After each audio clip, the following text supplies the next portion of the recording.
Hey everyone, welcome to this module of the SM Stars Masterclass. In this module, we're going to talk about your personal brand. This is one of the most important modules in the whole course because you're going to be learning how to craft your personal brand for it to be attractive so that people like and trust you. So your personal brand differentiates from who you are every day because you might like certain things that you don't want to share with the world, or you might do things that you don't want to share with the world, and that's totally fine. Later on, we'll talk about what you want to share and what you don't want to share. But building a personal brand is also a really good exercise to learn who you are and what you have to offer to the world. So let's get started. We're going to craft something called your attractive character. And what an attractive character is basically your character that you're showing the world. So there's a few elements, and full disclaimer, I've taken this image from ClickFunnels. One of their trainings, they teach the attractive character. So I thought that I wanted to put it in this program because it's very important, and they explain it very, very well. So there are elements of an attractive character. There's the identity and there's storylines. Okay, so we're going to go through each of these points so that you understand. So first of all, let's go through the elements. Backstory. So a good attractive character has a good backstory. So it's some place that they were before they became the hero, the expert, the guru, the teacher, and that is who you are right now. As an influencer, you are in a position to help other people. You are the expert, you are the guru. And your backstory is everything that happened before, from the moment that you decide to all the way till today.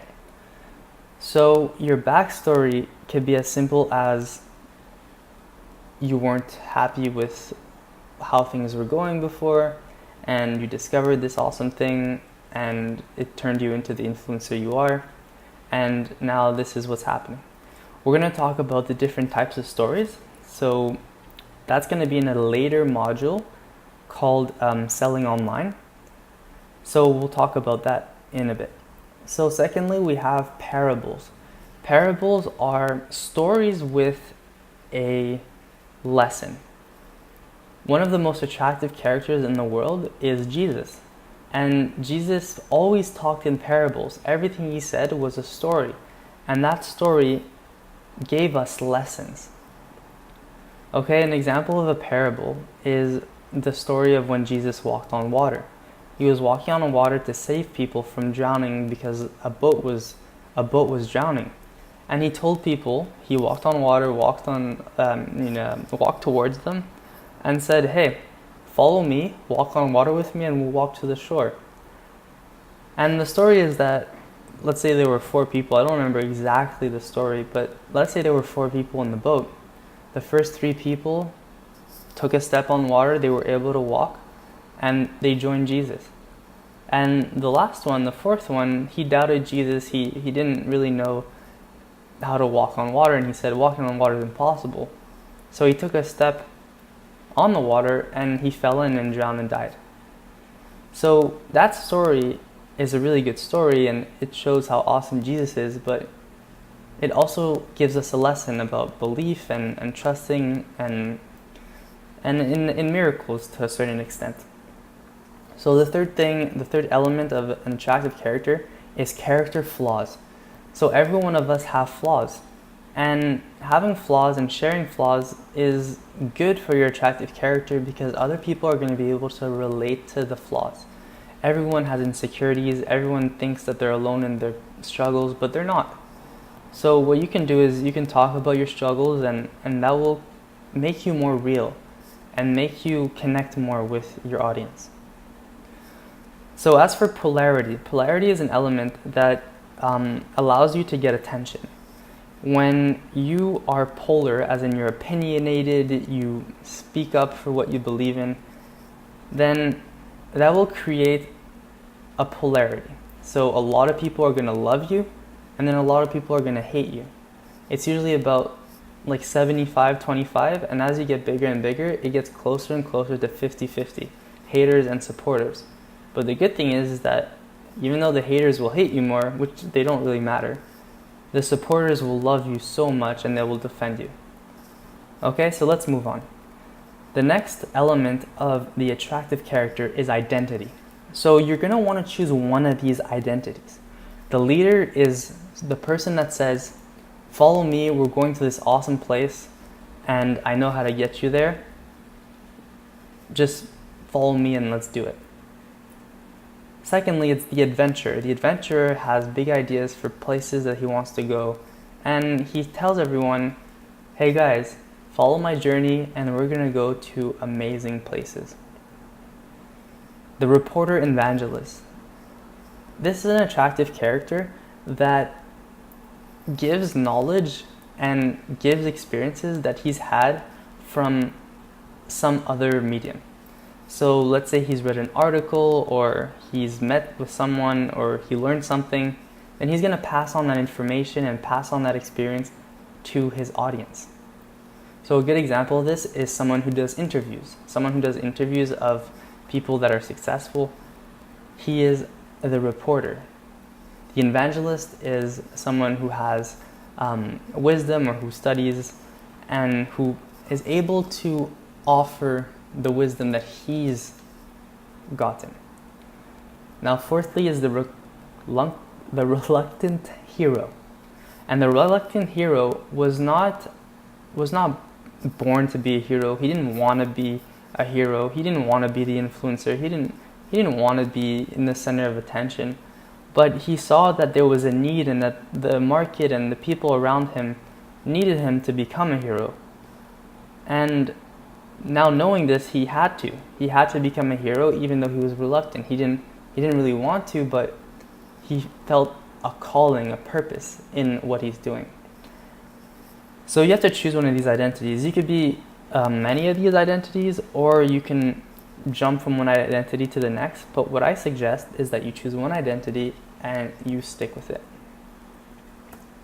Next is storylines. So these are a few storylines that you can talk about, as in when you're just talking to your fans. So first of all, loss and redemption. So a good example of this is all these people who talk about how they lost everything. They lost their business, they lost their friends, and they were really in a rut. And then in that rut, they were able to find some solace in something, or they had an epiphany. And from there, they were able to move on and redeem themselves, and now everything is awesome. So it's a little bit like the backstory. These are all backstories, by the way.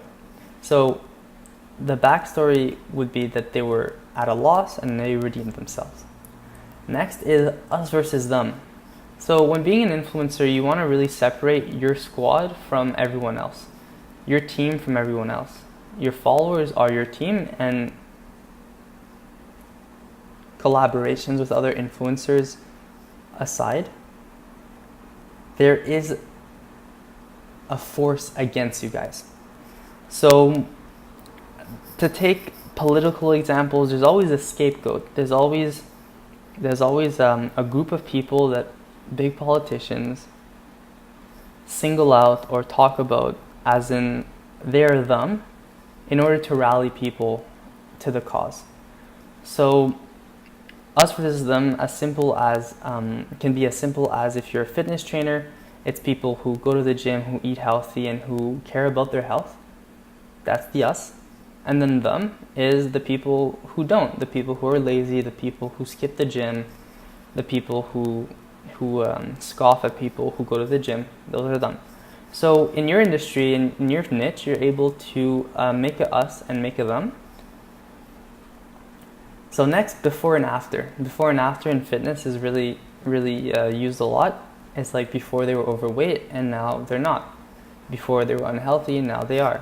Before they were poor, now they're rich. Next is amazing discovery. So someone is in a rut. They're in a rut and they don't know what to do. They're blocked, but they discover this awesome thing that allows them to become who they really are. Number 5, secret telling. Secret telling is as simple as, hey, I have a secret. Have you heard that you can exercise only 3 times a day? And 3 times a day, 3 times a week, and you'll be able to lose a bunch of weight really, really fast. All you have to do is this one little thing. So that's a secret.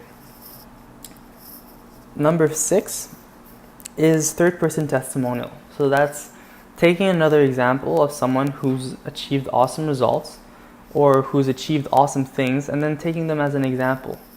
So look at this guy who climbed this mountain. He's so brave. He's so courageous. He's a role model that we should all have. So you share that with your audience, as in you talk about a testimonial of someone who's gone through what you're offering, or someone who's accomplished something, and you make an example of them.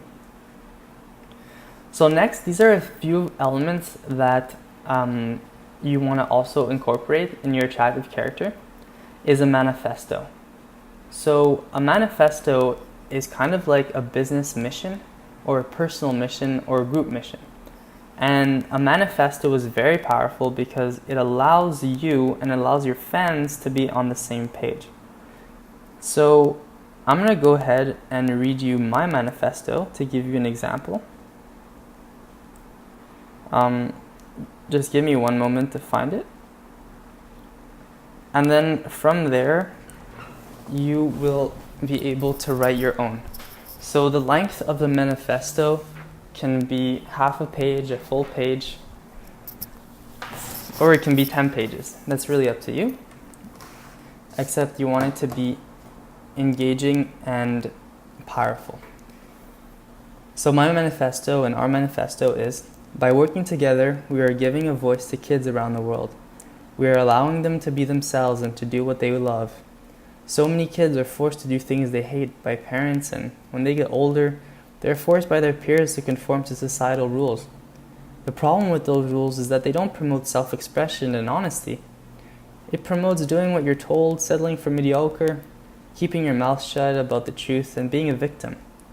The only thing that separates a dreamer who achieves his goals and the people who settle for a life of just enough is an open mind. Dreamers allow themselves to see their full potential. Too often, culture promotes fear, individualism, and separation. Just look at the news or tell your friend group a great idea you had. What's crazy is that everyone wants the same thing. They want to live a happy life, and the only way to achieve that is by joining with those who are on the same path as you. Your friends and your family might not be on your team, even if they could swear that they are. People are too caught up in their own BS to give you any light. That's why what we're doing is so important. The only thing stopping you and I is other people's unintentional bad intentions.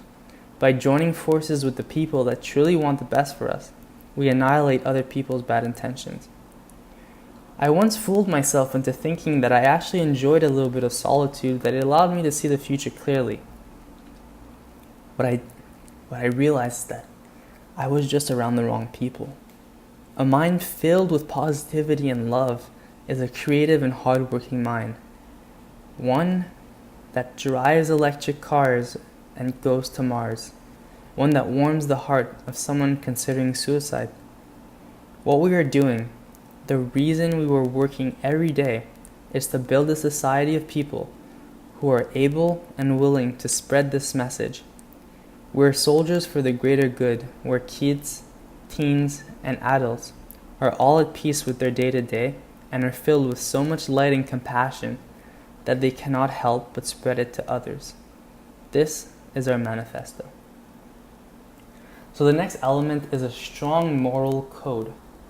A moral code is values that you are behind.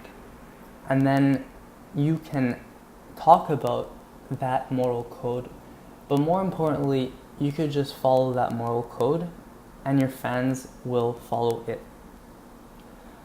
Thirdly is things you do share and don't share. So you can write down things that you want to share with your audience, as in it could be your professional life, your hobbies, what you eat, your thoughts, And what you don't share could be like your wife, or what you do after 8 p.m., or your video games. It can be whatever. If you're a video game influencer, you should share your video games, obviously. So, what is your superpower? What's your superpower? So your superpower is what you can offer the world. So let's say you're really good at yoga. You're not just a yoga instructor anymore. You are super yoga man or woman. You are the hero of yoga. Because you are going to be the hero, the expert in the people's life. People who love yoga and who follow you, they'll see you as the god of yoga. Don't take it that far. Stay at the hero, but you get my idea, right? Okay, so that's it for this module. Thank you so much for watching, and I will see you in the next one.